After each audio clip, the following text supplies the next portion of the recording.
హస్తం కృపానిధిం సర్వరోగహరం దేవం దత్తాత్రేయం అహం భజే. ముఖ్యంగా వైకుంఠ ఏకాదశి పర్వదినాన్ని పురస్కరించుకొని వచ్చేసినటువంటి భక్త మహాశయులందరికీ కూడా ఆ సంపూర్ణమైనటువంటి నారసింహస్వామి అని కోరుకుంటూ అందరికీ స్వాగతం సుస్వాగతం. నేటితో వైకుంఠ ఏకాదశి మన ఆలయ ప్రతిష్ఠ చేసి సుమారుగా 6 సంవత్సరాలు పూర్తి చేసుకున్నది. 6వ సంవత్సరం పరిపూర్ణంగా పూర్తయినది మనకి వైకుంఠ ఏకాదశి కార్యక్రమం. ఈశ్వరుని దయతో పెద్దల యొక్క అనుగ్రహంతో వాస్తవానికి అనుకున్నది ఏంటంటే మామూలుగా ఉత్తరాధారం పెట్టేసి చిన్న హోమం చేద్దామని సంకల్పం ఉండే. మీ అందరు ఉత్సాహం చూసిన తర్వాత అది స్వామివారి యొక్క అనుగ్రహంగానే మీరు అందరు ఇక్కడ వరకు వచ్చారని ఆయన యొక్క అనుగ్రహంగా మనకు కనబడుతుంది. ఎందుకంటే ఆయన అనుకుంటే ఏదైనా చేయగలుగుతాడు, ఏదైనా చేయించుకోగలుగుతాడు. మనం అనుకుంటే ఏది చేసినా కూడా అది ముందుకెళ్లే సందర్భమే ఉండదు. అంటే దైవానుగ్రహం లేనిది మనం ఎన్ని ప్రయత్నాలు చేసినా ఎన్ని రకాలుగా అంచనాలు వేసినా కూడా అది మన కొంతంత మాత్రమే ఉంటుంది. కాబట్టి ఈ రోజు ఆయన యొక్క కరుణ తెలిసి గానీ తెలియక గానీ వైకుంఠ ఏకాదశి రోజున ఏదైనా సరే లోపల కూర్చోడం ఏదైనా ఒక రోజున వచ్చి మనం వైకుంఠ ఏకాదశి రోజు మన మనసుతో గానీ శరీరంతో గానీ వైష్ణవాలయానికి ఉత్తరద్వారం దర్శనం నుంచి వచ్చినామంటే తెలిసి తెలియకుండానే మన జన్మ ధన్యమైంది అని చెప్తాను సనాతన ధర్మం. అలాంటి పవిత్రమైన రోజు ఈ రోజు. ఎందుకంటే వైకుంఠ ఏకాదశి అంటే ఏమిటి, ముక్కోటి ఏకాదశి అంటే ఏమిటి, అసలు ఈ రోజును ఎందుకు జరుపుకోవాలి, వైకుంఠ ఏకాదశిని ఎందుకు జరుపుకోవాలి, ఉత్తర ద్వారం ఉండనే లోపలికి వచ్చి స్వామిని చేసుకోవాలి, అది కొద్ది దగ్గర అనే అంశాలు మనకు తెలుసుకుంటే కొంతవరకు ఈ రోజుకు ఉన్నటువంటి పవిత్రత అనేది సంపూర్ణంగా మనం వెంబడొస్తుంది. అయితే చరాచర సృష్టి అందు లోక కళ్యాణం కోసం సప్త ఋషులు అనే వాళ్ళు ఉంటారు, తెలుసా? మాకేమైనా కావాలి, ఎప్పుడు పుట్టిరు మాకు వాళ్ళకి సంబంధం లేదు. సప్త ఋషులు అనే వాళ్ళు చరాచర సృష్టిలో లోక కళ్యాణం చేస్తూ లోక కళ్యాణం కోసం అన్ని లోకాలు కూడా సంచరిస్తూ ఉంటారు. దీన్ని స్టార్ట్ చేస్తారు. అన్ని లోకాలు కూడా సంచరిస్తూ ఉంటారు. అది ఎందుకు వాళ్ళు సంచారం చేయాలంటే వివిధ లోకాల్లో ఉన్నటువంటి సమస్యలను పరిష్కారం చేయాలి. ఏ రకంగా పరిష్కారం చేయాలి? వాళ్ళ తపశ్శక్తితోటి పరిష్కారం చేస్తూ ఉండాలి. ఏ రకంగా? వాళ్ళు ఎక్కడైనా ఒక మహాత్ముడు ఏ లోకంలో అడుగు పెడితే ఆ లోకం శుద్ధతని పొందుతుంది, అంటే శుద్ధతత్వాన్ని పొందుతుంది. ఎక్కడ ఎలాంటి మైలున్నా కూడా ఆ మైలంతా కూడా వెళ్ళిపోతుందని చెప్తుంది సనాతన ధర్మం. అందుకోసం ఆ ఋషులు లోక కళ్యాణార్థం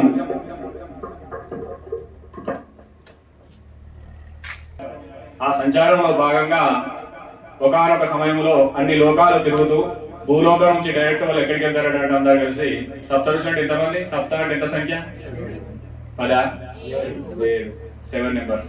వాళ్ళందరూ కూడా 7 కూడా కలిసి ఎటువైనరు భూలోకం అంతా చూసి భూలోకంలో ఉన్నటువంటి విషయాలన్నీ కూడా తీసుకొని వాటిని విష్ణుమూర్తికి కొన్ని ఉన్నాయి అవి చెబుదామని ఏం చేసిండ్రు, వైకుంఠానికి వెళ్తారు. విష్ణుమూర్తి ఎక్కడ ఉంటాడు? వైకుంఠంలో ఉంటాడు. వైకుంఠానికి ఎవరు వెళ్ళిండ్రు? సప్త ఋషులు లోక కళ్యాణార్థమై ఇక్కడ జరిగినటువంటి ఈ విషయాన్ని అంతా కూడా భూలోకంలో ఉన్న మంచిని చెడును చెప్పాలన్న సదుద్దేశంతో వాళ్ళు వైకుంఠానికి వెళ్ళే మార్గం మొదలుపెట్టారు.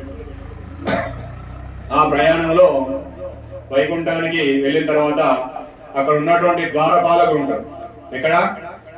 వైకుంఠంలో ద్వారపాలకులు ఉంటారు. వాళ్ళ పేర్లు జయ విజయులు. జయ విజయ.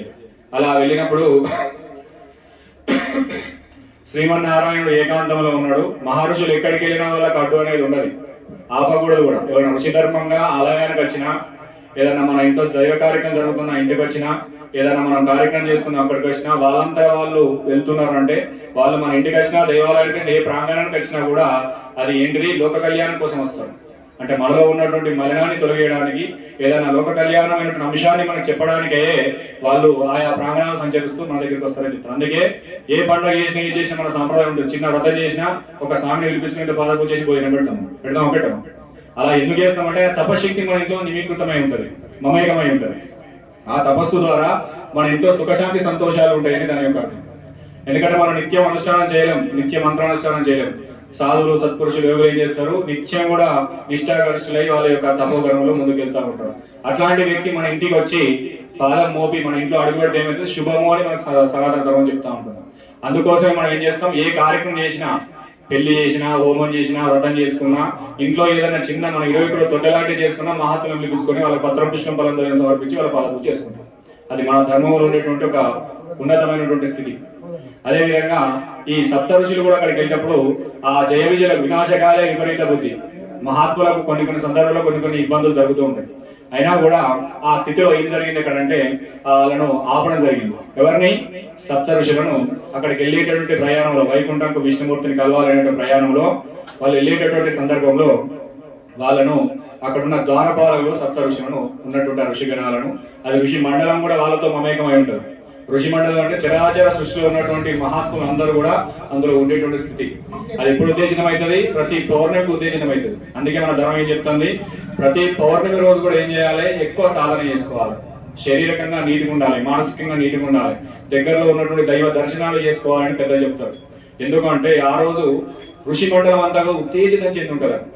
ఎక్కడైతే ఆ పౌర్ణమి రోజు, అంటే ప్రతిరోజు మనకు ఇంపార్టెంటే, కానీ పౌర్ణమి అనేది నీతి తప్పకూడదు, అది ఇంకా ఇంపార్టెంట్. సామాన్యుడు కూడా మనం ఎంత నీతిగా ఉంటాము, ఆ రోజు మందు అసలే తాగద్దు, మాంసం అసలే తినద్దు. అట్లాంటివి ఉంటే ఏంటంటే దైవత్వానికి మనకు కనెక్షన్ అనేది కట్ అయిపోతుంది. అలా ఎప్పుడైతే ఆ పౌర్ణమి కానీ అమావాస్య ఇక్కడ ప్రత్యేకమైన రోజులలో, ఎస్పెషల్లీ మనకు ఉండేటువంటి పౌర్ణమి రోజులో గురుమండలం ఉత్తేజితం చెందుతుంది. ఆ రోజు అందుకే ఏం చేయాలి, మనం ఎక్కువ స్మరణ చేసుకోవాలి, ఎక్కువ జపం చేయాలి, మన మనసంతా కూడా భగవంతుని దగ్గర ఉంచేటువంటి ప్రయత్నం చేయాలి. ఆ ప్రయత్నాలు ఏమైతుంది, మన ఇంటికి లక్ష్మీ ఆహారం అవుతుంది. అంటే ఎవరైతే నా కోసం భగవంతుని కోసం ప్రయత్నం చేస్తాడో వాళ్ళ ఇంటికి ఋషి మండలాన్ని చర్చించుకుని వాళ్ళ ఇంటికి ఒక ఋషి వస్తాడు. వాళ్ళని ఏమంటారు అంటే పరివార దేవతలు అంటారు. పరివార దేవతలు అంటే ఎవరంటే పూర్వ సాధకులు. ఎవరైతే తపస్సు చేసి శరీరం చాలించు, తపస్సు అంటే వాళ్ళు సంవత్సరం 6 నెలలు చేసే సంవత్సరం కాదు, తపస్సు కాదు, అది కొన్ని వందల సంవత్సరాలు తపస్సు చేసే మహర్షులు, వాళ్ళకు మాత్రమే ఋషి మండలంలో చోటు అనేది ఉంటుంది. ఆ చోటు అనేది ఏం చేస్తుంది, పౌర్ణమి రోజు ఆ సమూహం అంతా కూడా పౌర్ణమి రోజు ఉత్తేజితం చెందుతుంది. అప్పుడు ఏంటిది ఆ మీటింగ్ వాళ్ళు ఏం చేసుకుంటున్నారు అంటే, ఎక్కడ మన కోసం భగవంతుని కోసం తపస్సు చేసుకున్నారు, ఎక్కడ మంచి నడవడికతో కలిగినటువంటి ఇల్లు ఉన్నది, ఎక్కడ నిత్యం సాధన చేసిన మహాత్ముడు ఉన్నాడు, ఆ మహాత్ముని దగ్గరికి మనం వెళ్ళాలి. ఎందుకోసం వెళ్ళాలి, అతనికి సహాయం చేయడం కోసం వెళ్ళాలి. అండ్ నిత్యం జపం చేస్తున్నాడు, ఎన్నో ఆటంకాలు, అంటే కర్మను అనుసరించి మన సాధనలో కూడా చిన్న ఆటంకాలు వస్తూ ఉంటాయి, మన నడవడికను అనుసరించి కూడా చిన్న ఆటంకాలు వస్తూ ఉంటాయి. వాటన్నింటినీ కూడా సవరించడానికి ఏం చేస్తుంది, ఋషి మండలం వచ్చేసి మనకు సపోర్ట్ చేస్తుంది.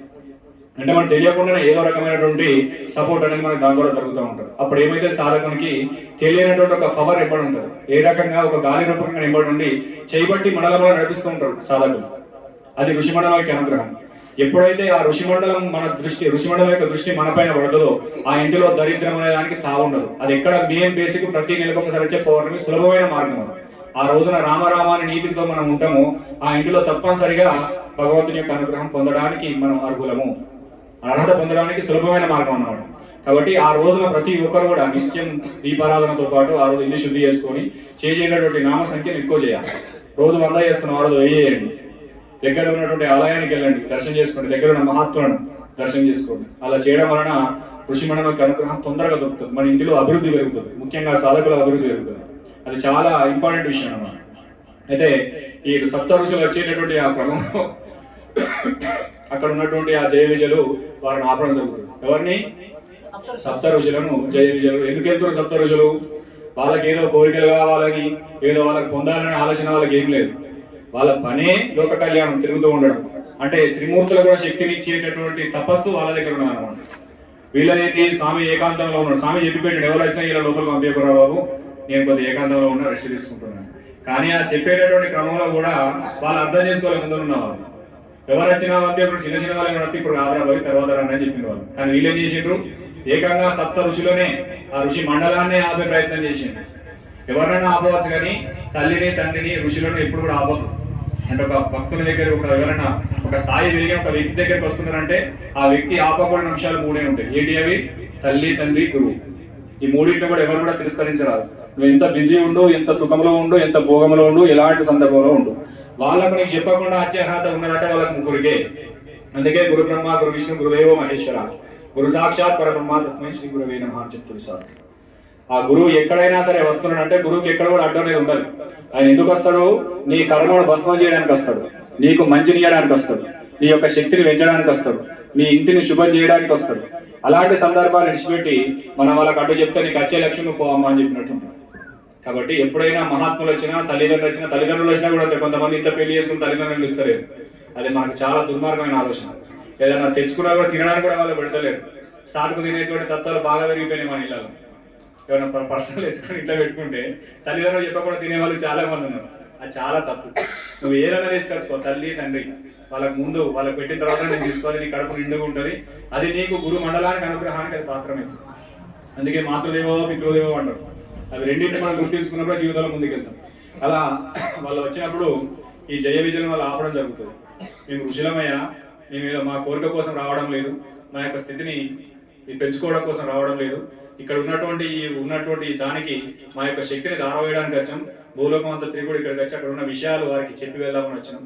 కాబట్టి మమ్మల్ని ఆపడం మీకు గర్వం కాదని చెప్తాం. మీరు ఎవరైనా సరే మేము పంపేయడానికి ఒప్పుకోము. ఎందుకంటే మాకు విష్ణుమూర్తి చెప్పిన ఆర్డర్ ఇచ్చింది. ఇక్కడ లోపలికి వెళ్ళడానికి మాకు అసలే పర్మిషన్ మీకు ఇచ్చే పరిస్థితిలో మీరు లేము. అది మాకు మా బాస్ ఇచ్చినటువంటి ఆజ్ఞ అని చెప్తారు. వాళ్ళు పదే పదే చెప్తూ ఉంటారు. ఇంత చెప్పినా కూడా వాళ్ళు ఎక్స్ప్రెసరికి అప్పుడు వాళ్ళ కోపం వచ్చేసి ఏం చేస్తారు, ఋషులనే ధిక్కరించిన స్థితిలో మీరు ఉన్నారు. ఎవరిని? ఋషులనే ధిక్కరిస్తున్నారు. మేము ఎవరో చెప్పిన తర్వాత కూడా మమ్మల్ని పంపిస్తలేదు. ఇంత మీకేమైనా మదం ఎక్కిపోయిందంటే, మీకు అహంకారం కూడా ఎక్కిపోయిందని చెప్పేసి మీరు రాక్షసులై జన్మించరు కాక అని జిల్లాక్షేపం ఇచ్చేస్తారు. ఎవరు? సప్త ఋషులు. ఎవరికి? జయ విజయులు. వాళ్ళు ఎక్కడ ఉంటారు? తెలుసుకోవాలి, చిన్న చిన్న విషయాలు.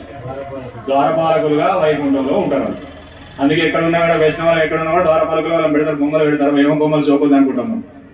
అంతేనాక అవి తెలుసుకోవాలి. ఇక్కడ ఆలయంలో ఏడున్నాయి, ఇక్కడ ఏం జరుగుతున్నాయి కొద్దిగా తెలుసుకుంటే మన జన్మ ధన్యం అవుతుంది. ఒక హిందువుగా పుట్టినప్పుడు బేసిక్స్ అనేది కనీసం తెలుసుకోవాలి. ఇంకా లోతున్నది కదా, ఇంకా దాన్ని 2-3 రకాలుగా ఉన్నది. కానీ మీకు సులభంగా అర్థం కావడం కోసం దీన్ని చెప్పడం అన్నమాట. అయితే వాళ్ళకి చెప్పించినప్పుడు వాళ్ళు భయపడిపోయి వాళ్ళ పాదాలు పట్టుకుంటారు. అదే పాదాలు ముందు పట్టుకుంటే వాళ్ళకి ఇదంతా అయ్యేది కదా, మనకి ఇలాంటి రోజులు ఉండేవి కాదు. అది మన కోసమే వాళ్ళు చేసింది కూడా. అయితే తప్పైందని పట్టుకునేసరికి విష్ణుమూర్తి, అంతలోని విష్ణుమూర్తి వచ్చేసి మహర్షులకు నమస్కారం చేసి, వీళ్ళు నీకు ఇచ్చిన ఆజ్ఞదారు ఉన్నారు స్వామి, వీళ్ళని తప్పనిసరి క్షమించి వాళ్ళకు ఆ తరుణోపాయం చెప్పవలసిందిగా విష్ణుమూర్తి మహర్షులను వేసుకుంటారు. అప్పుడు ఆ మహర్షులు అంటారు, మా శాపము తప్పదు, కానీ వీళ్ళ శాపం కూడా లోక కళ్యాణ కారకమే అవుతుంది. మేము ఇచ్చినటువంటి శాపం కూడా లోక కళ్యాణ కార్యక్రమం అవుతుందని చెప్పేసి వరం ఇచ్చి, వీళ్ళు భూలోకమందు కానీ ఎక్కడున్నా కూడా విష్ణువుకు, ఇక్కడ ఉన్నారు మీరు విష్ణు లోకంలో ఉన్నారు అంటే విష్ణువుకు నమ్మిన బంట్లు వాళ్ళు, అంతే కదా. విష్ణు దగ్గర ఉన్నారు కాబట్టి విష్ణుమూర్తి ఏం చెప్తే చేస్తున్నారంటే విష్ణుకు అత్యంత ప్రీతికరమైన వ్యక్తులు వాళ్ళు. వాళ్ళ ప్రీతికరణ ఏం చేయాలి, మీరు విష్ణు వైకుంఠంలో ఉండి విష్ణువుకి ఎంత ప్రీతిపార్థంగా ఉన్నారో ఈ శాపం ద్వారా విష్ణువుకు అంత వ్యతిరేకంగా మీరు మారుదురు కాక, ఆ వైరంగా మీరు ఆయన క్వైట్ అపోజిట్ గా మారుదురు కాక అని చెప్పి వాళ్ళు ఇచ్చినటువంటి శాపం ఉంది. అప్పుడు మళ్ళీ వాళ్ళు వెంటనే ఏం చేస్తారంటే, ఆ భగవంతుని యొక్క నామాన్ని ఉత్తరించండి, ఆయన యొక్క స్థితిని మేము పొందండి, మేము తట్టుకోలేము స్వామి, ఇది ఎలాంటి శాపమైనా పెట్టండి, కానీ ఆయన నామాన్ని తలుసుకునే శక్తిని ఇవ్వండి అని వేడుకుంటారు. అప్పుడు ఆ మహర్షులు కూడా మీరు ఎక్కడున్నా సరే విష్ణుమూర్తిని ఏ రకంగా ఆరాధిస్తారంటే వైర భావంతో ఆరాధన చేస్తారు. ఏ రకంగా? వైర భావనతో. అంటే నిత్యమైన నువ్వు తిడుతూనే ఉంటారు, కానీ ఆ నామం నోట్లే పలుకుతూనే ఉంటారు. అది ఎట్లా జరుగుతుంది అంటే మీకు ముందు చెప్తా ఉంటారు. వైరభావంతో విష్ణును ఏం చేయాలి? తిడుతూ ఉండాలి. అది వాళ్ళకు శాపం. ఆ శాపం కూడా వాళ్ళు వరంగా మార్చుకునే శక్తి వాళ్ళు మలుచుకోవాలి. అయితే ఆ శాపాన్ని అనుసరించి ఏం చేసారు, మనం రామాయణంలో కూడా చూస్తాం. ఎవరాళ్ళు? జయ విజయులు. అంటే రావణ కుంభకర్ణుడు. ఏం చేసిన రావణుడు ఉన్నంతసేపు రాముడు చెడ్డవాడు, రాముడు చిన్నవాడు, రాముడు నాకంటే హీనుడు, నాకంటే తుచ్చుడు అని ఏం చేసిండు? వైరవర్గంగా ఎదిరించిండు అన్నమాట. వైరం అంటే ఆ నామాన్ని పలుకుతూ ఉండడమే, కానీ చెడ్డవాడు అని చెప్పాడు. రాముడు చెడ్డవాడు. ఇప్పుడు అంటే గురువు కూడా ఎంతమంది తిట్టేటోళ్ళు ఉన్నాడు. ఆ గురువుకు చెప్పరాదు, గురువు మాట్లాడరాదు, గురువు చేయరాదు, గురువు తినరాదు, గురువు వండుకోరాదు. కానీ ఏం చేస్తుండో గురువాక్యం అయితే పలుకుతుండు. వాడేం చేస్తుండో గురువును వ్యతిరేక ఫలముతో ఆరాధిస్తూనే ఉన్నాడు. అప్పుడు లాస్ట్కి ఏం చేసిండు రావణుడు? ఆ బాణం పడ్డ తర్వాత కూడా రామ రామ రామ రామ రామ కొన్ని కోట్ల సార్లు పలికినాడు. ఆ పలికిన తర్వాత ఆఖరికి ప్రాణం ముందు కూడా రామచంద్రుడు నిజంగా విష్ణుమూర్తివే, ఆ రోజు నాకు ఇచ్చినటువంటి శాపం వలన ఈ రకంగా జన్మించిన, నువ్వు రకంగా నన్ను రక్షించిన స్వామి, ఇప్పుడు నా యొక్క శరీరాన్ని త్యాగం చేసి నీవు ఐక్యం చేసుకుంటాడు. అంతవరకు ఏం చేసిండు? రాముడు అంటే గిట్టుడు అని అంటాడు. తర్వాత హిరణ్యకశ్యప, హిరణ్యాక్షుడు వాళ్ళు కూడా జయ విజయులు. ఎవరాలు? హిరణ్యాక్ష, హిరణ్యకశ్యప. హిరణ్యకశ్యపుని చంపితే నరసింహస్వామి అవతారం వచ్చింది, అంతేనా కాదు? హిరణ్యకశ్యపుని చంపినప్పుడే నరసింహస్వామి అవతారం వచ్చింది. అదేవిధంగా ఆ సంహారం తర్వాత జరుగుతున్నప్పుడు ఇట్లా క్వైట్ ఆపోజిట్ పుట్టిన అనమాట. ఆ పుట్టినప్పుడు వాళ్ళని ఎవరు చంపిండు, విష్ణుమూర్తి వచ్చి చంపేసిండు, అంటే సంహారం చేసిండు. అలా ఎవరి చేతిలో రావాలి, వాళ్ళు విష్ణువు ద్వారానే రావాలి, విష్ణువుకు వ్యతిరేకంగానే ఉండాలి. ఆ రకంగా జరుగుతున్నటువంటి సమయంలో భగవానుడు వాళ్ళు ఏ రకమైన అవతారం ఎత్తినా వాళ్ళ మనసానందంగా ఈ యొక్క విష్ణుమూర్తి యొక్క అవతారం రావాలి. అలా వచ్చేటటువంటి సమయంలో జరుగుతున్నటువంటి కాలంలో కొన్ని కాలాలు జరుగుతున్నప్పుడు తర్వాత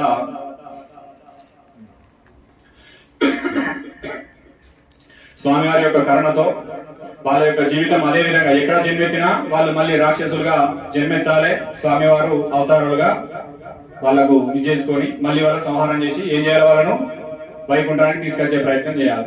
అలా కొన్ని జన్మలు జరుగుతున్నటువంటి సమయంలో జయ విజయులు చివరికి వాళ్ళ యొక్క స్థాయిని, అంటే కొన్ని సంవత్సరాలు వాళ్ళ యొక్క దాన్ని ఏమంటారు, శాపాన్ని అనుభవించవలసి ఉంటుంది. ఋషి శాపం ఎప్పుడైనా వెతకాదు, కొన్ని జన్మలు అయినా మహర్షుల శాపం జరుగుతుందని చెప్తారు మనకు. ఏంటిది, జన్మలైనా కూడా మహర్షుల శాపం మనకి ఇవ్వడం ఉంటుంది. అందుకే ఎవరినైనా ఎదిరించు, ఏమైనా చెయ్యి, కానీ మహర్షులతో గాని సాధకులతో గాని ప్రతివర్తులతో గాని నిత్యము భగవంతుని సేవించే ఏ సాధకునికైనా కూడా మనం ఏం చేయాలి, గౌరవాన్ని ఇవ్వాలి. సాధ్యమైనంత వరకు నువ్వు ఎక్కడ ఉండాలి, వాళ్ళకు గౌరవం ఇచ్చేటువంటి స్థాయిలోనే నువ్వు ఉండాలి.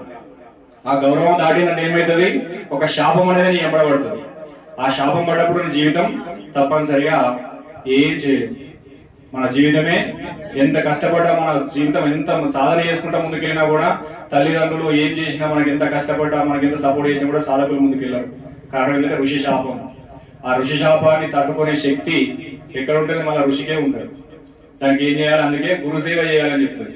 నువ్వు ఎంత పాపం అన్నా చేయి, ఏదైనా చేయి, నువ్వు ఎంత సాధన చేసినా ఏం చేసినా నీకు ఒక జీవితంలో ముందుకెళ్తలేదంటే ఆ స్థితిలో ఉన్నతంగా సూక్ష్మంగా మొదలుపడేటువంటి స్థితి ఏదైనా ఉన్నదంటే కేవలం గురుసేవ ఒక్కటే. ఆ గురుసేవను పట్టుకున్న వారికి కోటి జపం చేసినతో సమానం, దానికి మించిన అనేది ఉండదు. ఆ స్థితిని పెంచుకోవాలి. అంటే గోసేవ, గురుసేవ, మనకు ఆలయ సేవ, తల్లిదండ్రుల సేవ, ఇవి మనకు అత్యుత్తమైనటువంటి స్థితి. కాబట్టి వాటిని మాత్రం విడవకుండా పట్టుకోవాలి. సులభమైన మార్గం. మనం జపం చేద్దామంటే నిద్ర వస్తుంది, ఆయనకులు వస్తాయి, హోమ దగ్గర కూర్చుని బాధ అవుతుంది. కానీ ముద్ర పెట్టాలంటే మంచిగా ఉంటుంది. అది చెప్పరానంత సంబరం ఉంటుంది, ఎంత అంటే ముద్ర పెట్టుకోవచ్చు. ఆ వాటి నుంచి బయటపడాలి.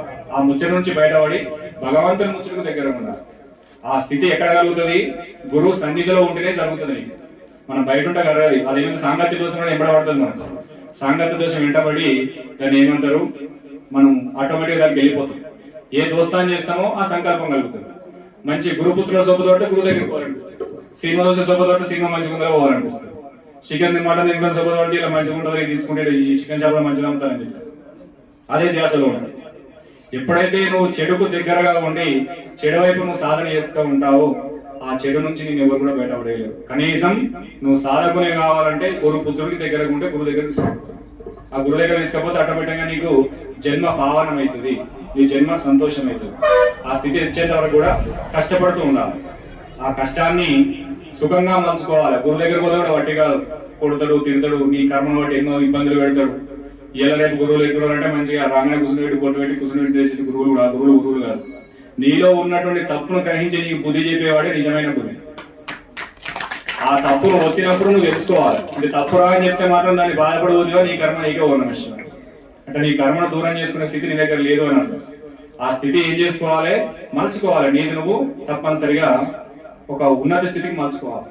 అది ఎట్లుంటది, ఆయన మాటతో చెప్పచ్చు, సేవతో చెప్పచ్చు, కోపంతో చెప్పచ్చు, కొట్టి తీర్చేటు తిట్టి తీయచ్చు. ఏ రకంగా చెప్పినా కూడా ఆ స్థితిని నువ్వు అలవాటు చేసుకుంటేనే జీవితంలో ఉన్నత స్థితిని వస్తుంది. అది రాకపోతే మనం ఎంత కష్టపడ కూడా వృధా. అయితే ఒక రాక్షసుల అవతారం ఇచ్చి బ్రహ్మదేవుని దగ్గర వేదాలు ఎత్తుకపోతారు. ఏం పేరు వాళ్ళు? బ్రహ్మదేవుని దగ్గర నుంచి వేదాలు తీసుకపోతారు.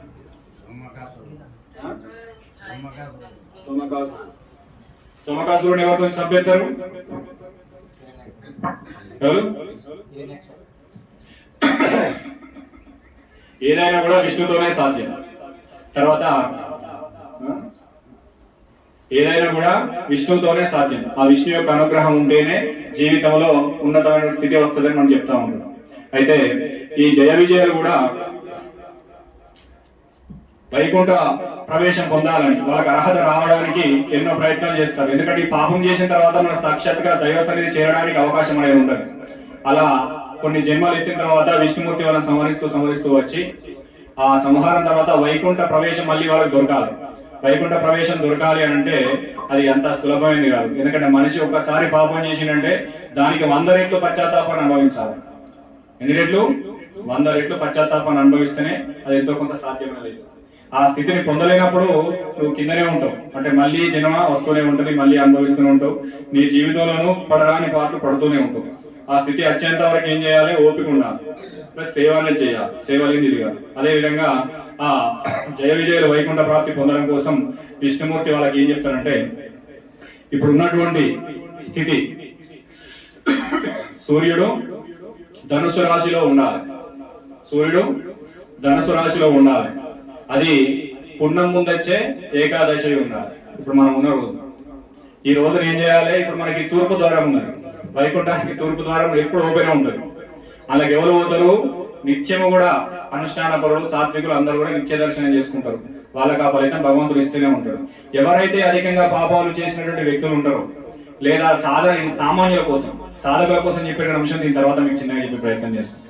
ఆ పాపం నుంచి బయటపడి సాక్షాత్తు దైవం యొక్క అనుగ్రహాన్ని సులభంగా పొందాలంటే ఏం చేయాలి? ఈ వైకుంఠ ఏకాదశి రోజు ఉత్తర ద్వారం నుండి వచ్చి ఆ యొక్క అధిష్టాన దైవాన్ని దర్శనం చేసుకున్న వారికి అత్యంత సులభంగా స్వామివారి యొక్క అనుగ్రహం జరుగుతుంది అని విష్ణుమూర్తి వాళ్ళకు అభయాన్ని ఇస్తారు. అలా అభయం ఇచ్చినటువంటి రోజే ఈ వైకుంఠ ఉత్తర ద్వార దర్శనానికి సంబంధించినటువంటి అంశం. ఈ రోజు తెలిసి కానీ తెలియక కానీ ఎవరైనా సరే ఉత్తర ద్వార దర్శనం నుంచి వచ్చి ఎక్కడైనా సరే, శివ విష్ణు భేదాలు అవసరం లేదు, శివాలయంలో కూడా ఉత్తర ద్వారం పెట్టుకోవచ్చు, వైష్ణవాలయంలో ఉత్తర ద్వారం పెట్టుకోవచ్చు. ఆ ఉత్తర ద్వారం గుండా ముఖ్యంగా విష్ణువుకు ప్రీతికరమైనటువంటి రోజు ఏకాదశి కాబట్టి వైష్ణవాలయంలో ఈ వైష్ణవుని సాంప్రదాయ ప్రకారంగా స్వామివారి విష్ణుమూర్తి యొక్క ఆరాధన చేసుకొని ఎవరైతే భక్తి శ్రద్ధలతో, ఎందుకంటే మనం ఒక్కపోతు కూడా ఉండాలని చెప్తాం. ఉపవాసం ఏంటంటే దాని భోజనంతో ఉపవాసం కాదు. ఉపవాసం భగవంతునికి దగ్గరగా ఉండేది ఉపవాసం. నేను ఇలా అన్నం తినను కానీ గంట తర్వాత దాటిందంటే ఆకలి అయితేనే ఉంటుంది. ఇలా ఎప్పుడు తెల్లారుతుందో, రేపు ఎప్పుడు అవుతుందో, నేను ఒక్కపోతే ఎప్పుడు ఇవ్వను, అదే బాధతో ఉంటావు. అది ఏం చేస్తున్నావు? నువ్వు దేనికి దగ్గర ఉంటున్నావు? ఆకలి అనే బాధకు దగ్గరగా ఉంటున్నావు. అది ఒక్కపోతే అనకు. ఏం చేయాలి? నీకు వీలైతే తినకుండా ఉండు, వీలు కాకపోతే తింటూ కూడా భగవంతుని తత్వానికి దగ్గరగా ఉండు. అంటే ఉపవాసం అంటే దైవత్వానికి దగ్గరగా ఉండే స్థితే ఉపవాసము. నీకు ఏదైతే భగవంతుడు ఇయ్యాలి, నీకు పొందాలని నువ్వు కోరుకుంటావో ఆ స్థితి రావాలంటే నీ మనసు, నీ ఉచ్ఛ్వాస నిశ్వాసలో కూడా నువ్వు ఎక్కడ ఉండాలి? భగవంతుని దగ్గర ఉండాలి. నీ ఆలోచనతో కూడా భగవంతునితో ఉండాలి. అలా ఉండడమే నిజమైన ఉపవాసం. నేను ఇలా ఒక్కపోతు నేను ఇలా శనివారం వెంకటేశ్వర స్వామికి సంబంధించింది ఇలా తింటే వెంకటేశ్వర స్వామి కొడతారు, కానీ లోపలంతా ఆకలి. పక్కకు బిర్యానీ ఉంటే ఏదో ఉండే ఏమో చేయబట్టే తినబుద్ది కాబట్టి ఆ వాసన వచ్చిన కొద్ది ఆకలి, మనసు అంతా ఆకలి మీకు పోవాలి. అదేమంటారు? వెంకటేశ్వర స్వామి దగ్గర ఉండదు నీ మనసు. ఎక్కడ ఉంటుంది? ఆకలి దగ్గర ఉంటుంది. అది ఉపవాసం కాదు. ఒక్కసారి ఈ రోజు నేను తినను అని డిసైడ్ చేసిన తర్వాత ఆడ పరమాన్నం పెట్టు, దానికోసం నీ మనసు వెళ్ళదు. అలా భగవంతుడు పెట్టినటువంటి పరీక్షనే ఒక్కపోతు అనేది. అది మీరు గుర్తించుకోవాలి. అలా పెట్టినప్పుడు ఏం చేస్తాం? ఆడేదో చిన్న ప్రసాదం కనబడుతుంది, ఏదో కనబడుతుంది, ఇలా ఒక్కపోతు మనం నిర్ణయం చేసుకుంటాం. మన మనసు అంతా దాన్ని చూస్తుంది. ఒక అన్నిటి ఒక అన్నట్టు నమస్కారం. అలా వెళ్ళేసరికి ఏమవుతుంది? మనసు ఏకాగ్రతానికి రాదు. మనం ఏమైపోతాం? చంచలం అయిపోతుంది మన మనసు. అలా చేసింది ఒక్కపోతు కాదు. భగవంతుడికి దగ్గరగా ఉండేదే ఒక్కపోతు. ఆ దగ్గరగా ఉండే తత్వం ఏంటంటే నిత్యము మనం చేసే క్రియలో కానీ చేసే పనిలో కానీ ఆ రోజంతా కూడా భగవంతుని దగ్గరగా ఉండాలి. నువ్వు ఏ పని చేసినా భగవంతుని కోసం ఆ రోజు నీ జీవితాన్ని అర్పించాలి. అలా ఉండడమే నిజమైన ఒక్కపోతు. ఇలా సుఖాలు వచ్చేదాకా అన్నం తిన, సుఖాలు ఇప్పుడు అట్లే దృష్టిలో ఉంటాయి. ఎప్పుడు మన సంకష్ట చతుర్దశి రోజు ఆ సుఖాలు రావాలి, దేవుడే తొందర రావాలి, 2 గంటలుగా రావాలి కదా, అట్లాంటి అది కాదు పద్ధతి. నిజంగా మనం భగవంతుడికి ఆ రోజంతా వినాయకునికి సంబంధించిన చరిత్రలు చదువుకోండి, వినాయకునికి సంబంధించిన ఆరాధన చేయండి, వినాయకుని యొక్క స్మరణ చేయండి. అలా చేయడం వల్ల ఏంటి? భగవంతుడి దగ్గరగా ఉంటుంది. అలా కాకుండా టీవీ చూడడం, సెల్ ఫోన్ చూడడం, వేరే ఆలోచన చేయడం, మనకు నచ్చినవి చూసుకుంటూ ఆ రోజు ఒక్కపోతున్నాడు, అది మన జీవితాన్ని ముందుకు తీసుకెళ్ళదు. అలా చేసేటటువంటి స్థితిని తగ్గించుకొని భగవంతుడి దగ్గరగా ఉండడం నిజం ఒక్కపోతుంది. ఈ ముక్కోటి అంటే దాని యొక్క అర్థం 3 కోట్ల దేవతలు ఉన్నారు. లెక్క పెడతామా? అది ఎందుకోసం వచ్చింది? ముక్కోటి ఏకాదశి అనేదానికి కారణం ఏంటి? ఇది సాధకులకు అవసరం. ఎవరికి అవసరము? సాధకులకు అవసరం. అంటే జపం చేసే వాళ్ళకి అందరికి, సామాన్యుల కోసం ఎవరైతే ఉత్తరాధారం నుంచి వచ్చి స్వామి దర్శనం చేసుకొని ఆ రోజు స్మరణ చేసుకుని వెళ్తారో ఆ రోజు తప్పనిసరిగా వాళ్ళ జీవితంలో 1 కోటి రెట్లు ఫలితం ఇచ్చి మీ పాపకర్మను నశింపజేస్తే విష్ణుమూర్తి ఇచ్చినట్టు వరం. ఆ వరాన్ని మనందరూ యూజ్ చేసుకున్నవాడే నిజమైన సాధకుడు. ఆ వరాన్ని అందరూ కూడా పట్టుకోండి. తెలిసి కానీ తెలియక కానీ ఇలా మనం పిలిచి వచ్చిన వాళ్ళు ఉన్నారు, భగవంతుడు ప్రేమతో వచ్చిన వాళ్ళు ఉన్నారు, ఏ రకంగా వచ్చినా కూడా ఈ స్థానంలో అడిగి పెట్టిపోయినట్టు 100% నరసింహస్వామి ఎంబడున్నాడు. దానికి ఎలాంటి సందేశం లేదు. మిమ్మల్ని ఎంబడుండి కాపాడే స్థితి ఆయనలో ఉంటుంది. ఆయన శక్తి అది. ఆ తత్వం అన్నిటికంటే నరసింహస్వామి. ఎక్కడ ఉన్నా మిమ్మల్ని పిలిస్తే పలికేట దైవం. కలియుగంలో అత్యంత సులభంగా పలికే దైవం ఏది ఉంటే నరసింహం. అది ఉత్తమమైనటువంటి సాధన. అది ఏ రకంగా వస్తుందంటే ఆయన అనుగ్రహం. అది రావడానికి కూడా గురు అనుగ్రహం ఉండాలి. ఆ గురువు అనుగ్రహం ఉండాలంటే కురుక్షేత్ర పాలన చేయాలి. వాటికి రాదు. గురువు దొరకాలంటే దొరకడు. కపడ గురువులు ఉంటారు. ఎంతో తప్పుదారులు పడుతుంది. మనకు కావాల్సినవి కూడా పౌర్ణమిష మిస్ అవుతా ఉంటాయి. కాబట్టి గురు చరిత్ర పాలన చేస్తే గురువు దొరుకుతాడు. గురువు దొరికిన తర్వాత మన సాధన దొరుకుతుంది. సాధన దొరికిన తర్వాత మన భగవంతుడు మన పక్కనే ఉంటాడు. మనం ఏం చేసినా మన ఎంబడి మన ఉచ్ఛ్వాస నిశ్వాసంలో ఉంటాడు. అంటే ఈ ముక్కోటి ఏకాదశి రోజు ముఖ్యంగా సాధకులు ఏం చేయాలి? మన మనసుతోనే భగవంతుని చూసే ప్రయత్నం చేయాలి. ప్రతి ఒక్కరికి నాడులు అనేవి ఉంటాయి. అందులో కొన్ని ఇంపార్టెంట్ నాడులు ఏమిటంటే ఈడ పింగళ. ఏంటిది?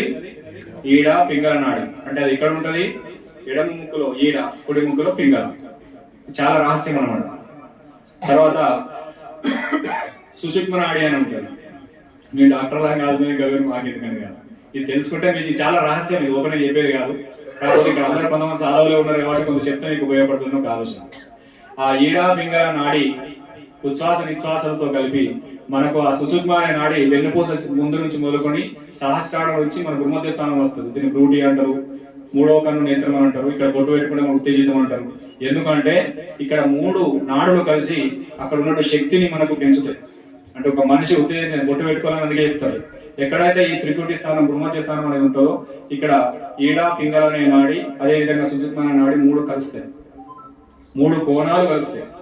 ఆ 3 కోణాలు కలిసి అక్కడ మనం కళ్ళు మూసుకొని కానీ స్మరణ చేసుకుంటూ కానీ ఆ కోణాలలో నీకు నచ్చినటువంటి దైవాన్ని ఆరాధించేటువంటి స్థితిని నువ్వు పొందితే ఆ వ్యక్తి దేవమానవుడు అవుతాడు, ఋషి తుల్యుడు అవుతాడు.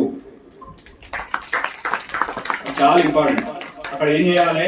ఈ ఇలాంటి పర్వదినాలటువంటి రోజున అది విష్ణుమూర్తి ఆ వ్యక్తులు చెప్పిన సందర్భం మీద ఈ ఏకాదశి రోజున ఎవరైతే సాధకులు కనీసం యథాశక్తిగా మీకు ఎంత వీలైతే అంత ఈ 3 ఒక దగ్గర కలిపి, అంటే ఏంటి అవి?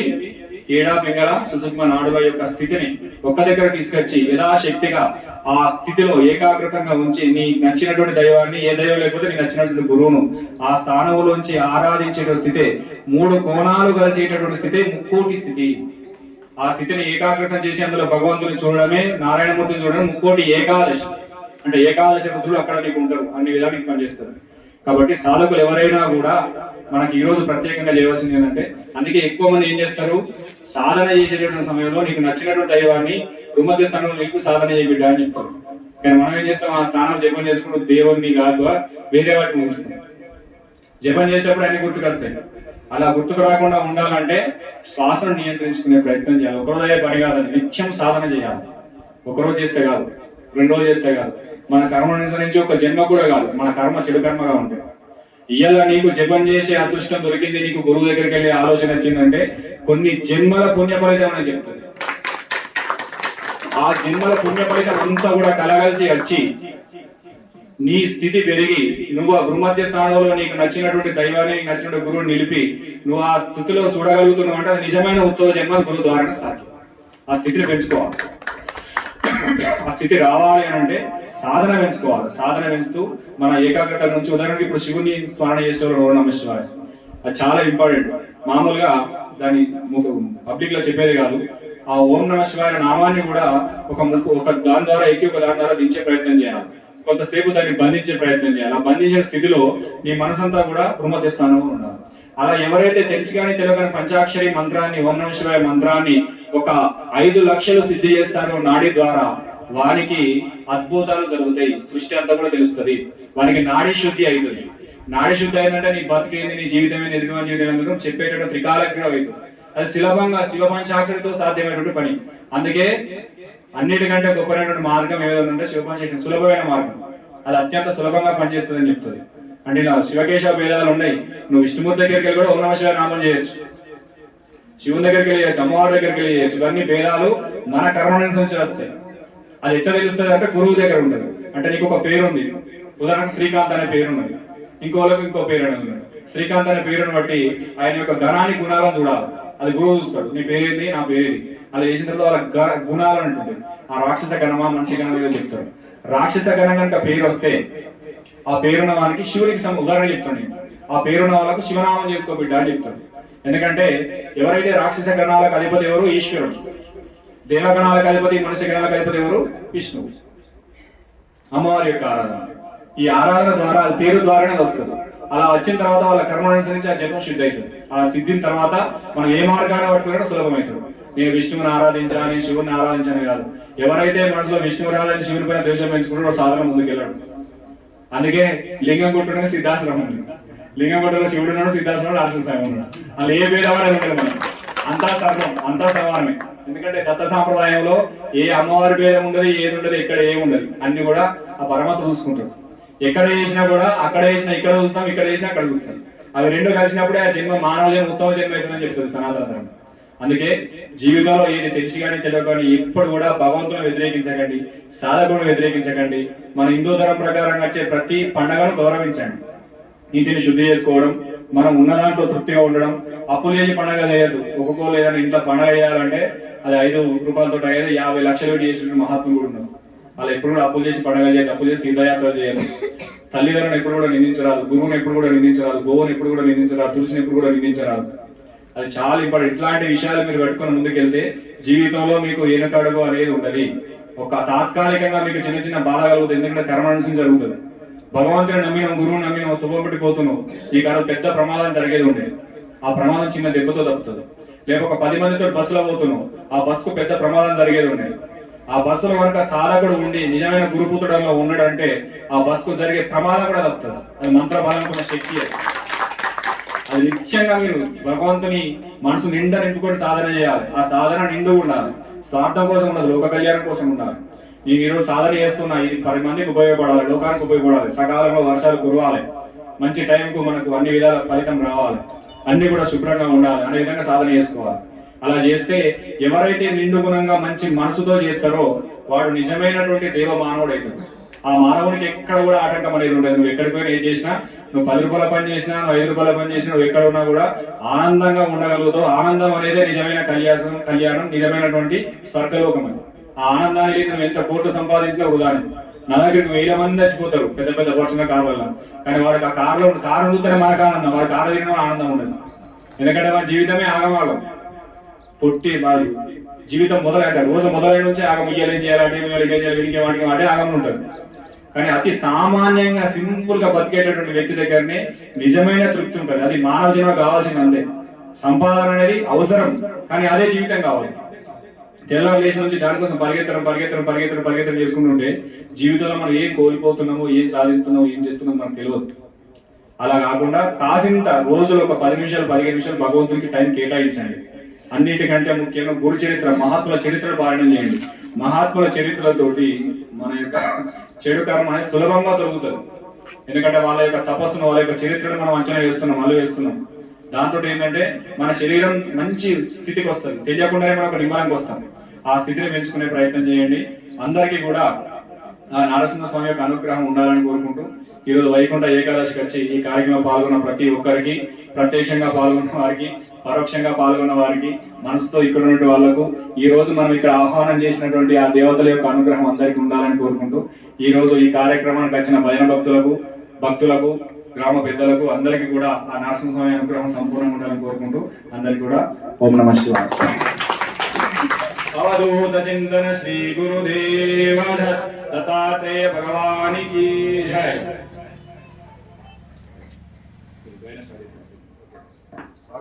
మానవ